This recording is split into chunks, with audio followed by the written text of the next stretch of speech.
January is a great month to focus on indoor air quality. Now that it's winter, we're spending more time indoors and we're exposed to more dust and allergens in the home. In this video, I'll discuss 7 actions you can take to improve the quality of your indoor air and make your home healthier and safer and more enjoyable. First thing you can do is to steam clean your carpets and have it done professionally.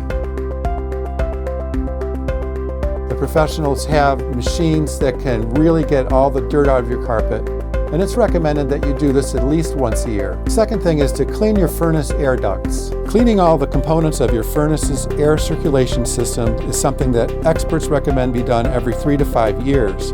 The next thing that you can do, which is very easy, is to change out your air filters more regularly. If you want to keep your HVAC system running efficiently and effectively, change out the furnace filters roughly once a month. Another thing you can do is get an in-room air purifier. Now, I like the brand Blue Air, and you can see those at blueair.com. I've owned one of those and I've had it for years, and it's a great unit.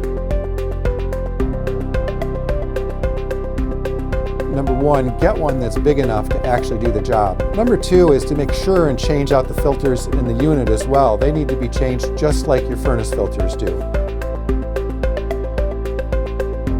The next item on the list is to install a humidifier on your furnace. Now, you want air in the winter to be between 35 and 45% humidity.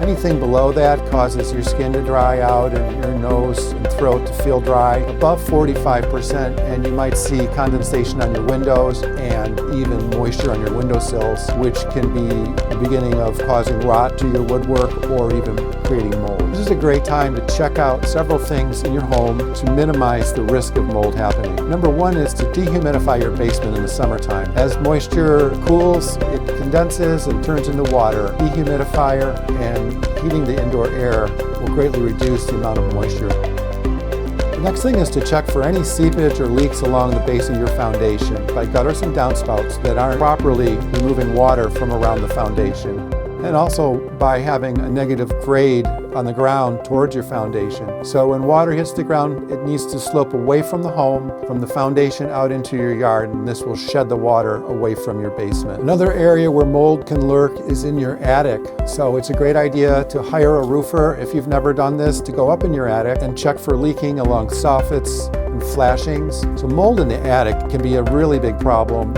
and really affect your air quality and be a significant health issue. The next item is something we've talked about in other videos, and that's to check the radon level in your home.